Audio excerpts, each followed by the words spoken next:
ప్రాథమిక వ్యవసాయ సహకార సంఘం టేక్మల్ మహాజన సభ సమావేశం సొసైటీ చైర్మన్ యశ్వంత్ రెడ్డి అధ్యక్షతన సమావేశం నిర్వహించడం జరిగింది। ఈ కార్యక్రమంలో పాలకవర్గం సభ్యులు, రైతులు తదితరులు పాల్గొన్నారు। టీఆర్ఎస్ మండల పార్టీ అధ్యక్షులు భక్తుల వీరప్ప, చింతరవి, చల్ల అడివప్ప, సలీం, శ్రీశైలం, సాయిలు, లింగరాజు, లక్ష్మారెడ్డి పటేల్, తాజా డైరెక్టర్ కిషన్, శ్రీశైలం, వెంకయ్య, మాజీ డైరెక్టర్ గోవిందచారి, సంగమ్మ, యాదయ్య, రవిశంకర్, దుర్గారెడ్డి ఈ కార్యక్రమంలో రైతులు తదితరులు పాల్గొన్నారు।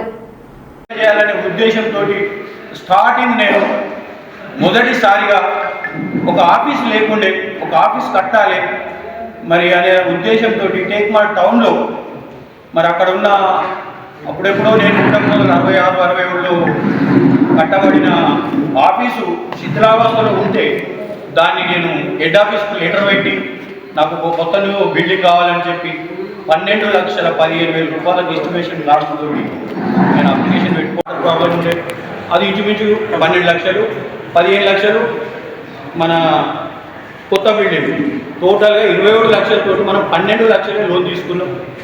మరి 27 లక్షలకు 12 లక్షలు లోన్ తీసుకున్నాం।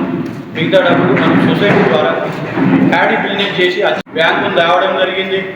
మరి అంచెలంచెలుగా అభివృద్ధి చేసుకుంటూ మరి మనం అది దీనికి కూడా 27 లక్షలు ఒకసారి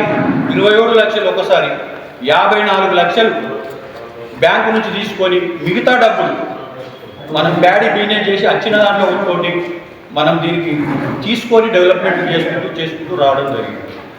మరి ఇవాళ నా మీద అవినీతి ఆరోపణలు పెట్టడం జరిగింది। మరి ల్యాండ్ కొన్నాడు 27 లక్షల నుంచి రిజిస్ట్రేషన్ 2018 మార్చిలో దీన్ని రిజిస్ట్రేషన్ చేసుకుంటే 2017లో తీసుకున్న బిల్డింగ్ పైసలు మరి ఇళ్ళకి ఎట్లా వస్తాయి? 2030 3వ నెల 2018లో రిజిస్ట్రేషన్ చేసుకొని 27 లక్షల శాంక్షన్ అక్టోబర్లో తెచ్చుకొని 2018 అక్టోబర్లో వర్క్ స్టార్ట్ చేసి 2019 వరకు క్లోజ్ చేసినది। మరి అన్నప్పుడు 2016లో కట్టిన బిల్డింగ్ పైసలు ఇంట్లో తీసుకున్నట్టు కాబట్టి నేను ఏ ఆఫీసర్కైనా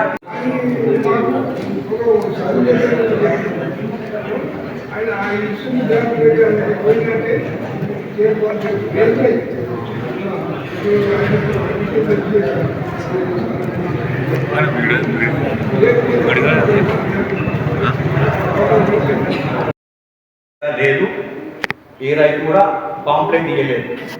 ఏ రైతు కూడా నా షేర్ అమౌంట్ 10,000 పడుతుంది 12,000 పడుతుంది 20,000 తీసుకున్నాను ఏ రైతు కూడా నాకు కాంప్లైంట్ ఇవ్వలేడు, నా దృష్టికి రాలేదు।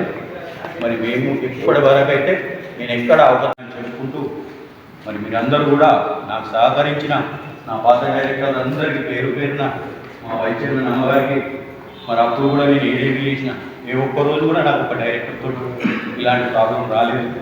మరి ఈ డైరెక్టర్ ఉన్నప్పుడు కూడా మన 1,70-43 లక్షల నాబార్డు నిధులు తెస్తే ఒక వేబిట్ చేద్దాము, ఇంకో 4 షెటర్లు కడదాము, ఒక పెద్ద గోదాం కడదాము, ఒక 1000 మెట్రిక్ టన్నులలో 2,000 మెట్రిక్ టన్నులను శాంక్షన్ తెచ్చి ఓపెన్ చేసి మరి దాన్ని చేద్దామంటే కూడా నన్ను సాగనీయలేక దాంట్లో నన్ను ఏదో రకంగా మేమే కట్టుకుంటామంటే సరే మీరే కట్టుకోనంటే కూడా వాళ్ళు కట్టలేక నన్ను కట్టలేక 1,40-1,47 లక్షల నాబార్డు నిధులను కూడా మరి ఇవాళ రిటర్న్ పెట్టేసి మరి మీరంతా మీ అందరికీ తెలుసు నేను ఇలాంటి వాడిని అయినా సిద్ధంగా ఉన్నా కాబట్టి ఇప్పుడున్న మీ అందరి ఆశీర్వాదంతో నేను ప్రతి ఒక్క దానికి కూడా నేను పూర్తి చేస్తే సిద్ధంగా ఉన్నాను।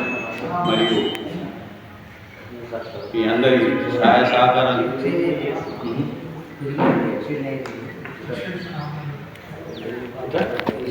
కాబట్టి ఈయన ఎలాగైనా 6 నెలలు చదవడానికి కూడా మొన్న ప్రెస్ మీట్ పెట్టి మరి నేను కూడా వివరణ ఇచ్చిన మరి వాళ్ళకు కూడా తెలియాలి। ఇప్పటికైనా రైతులు చాలా నష్టపోయారు।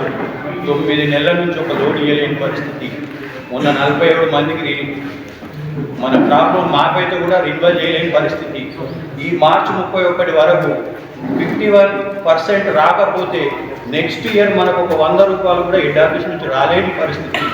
ఇప్పటికైనా నా మీద కక్ష సాధింపు చర్యలు బంద్ చేసుకొని రైతులకు ఉపయోగపడి సహకరించాల్సిందిగా ప్రతి ఒక్క టేక్మాల్ నాయకులను ఏ పార్టీలో ఉన్న నాయకులైనా నాకు సహకరించి రైతులకు ఉపయోగపడే విధంగా మీరు నాకు సూచనలు సలహాలు ఇవ్వాల్సిందిగా కోరుకుంటూ